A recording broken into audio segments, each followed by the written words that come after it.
Hello, and 10. This is Miss Ortiz going to read to you chapter 29 of Charlie and the Chocolate Factory.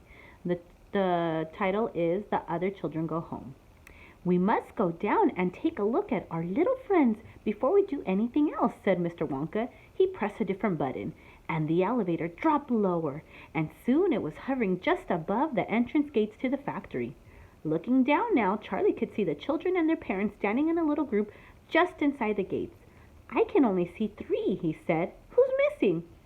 I expect it's Mike TV, Mr. Wonka said, but he'll be coming along soon. Do you see the trucks? Mr. Wonka pointed to a line of gigantic covered vans parked in a line nearby. Yes, Charlie said. What are those for?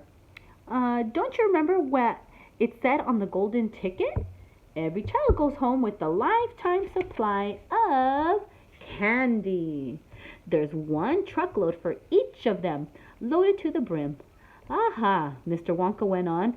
There goes our friend Augustus Gloop. Do y'all see him? He's getting into the first truck with his mother and father. You mean he's really all right? Asked Charlie, astonished. Even after going up that awful pipe? He's very much all right, said Mr. Wonka. He's changed, said Grandpa Joe, peering down through the glass wall of the elevator. He used to be fat. Now he's thin as a straw.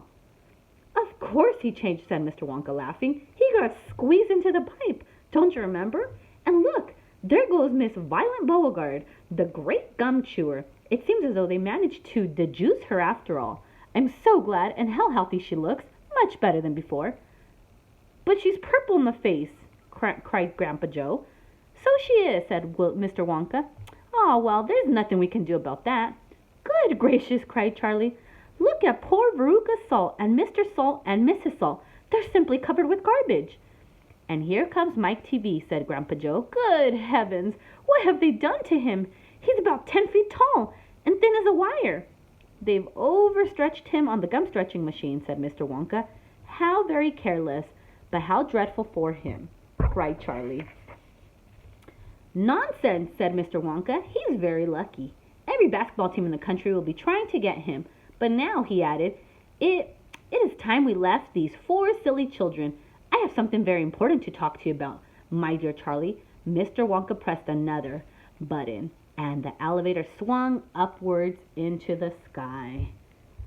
All right, you guys, that is the end of chapter 29.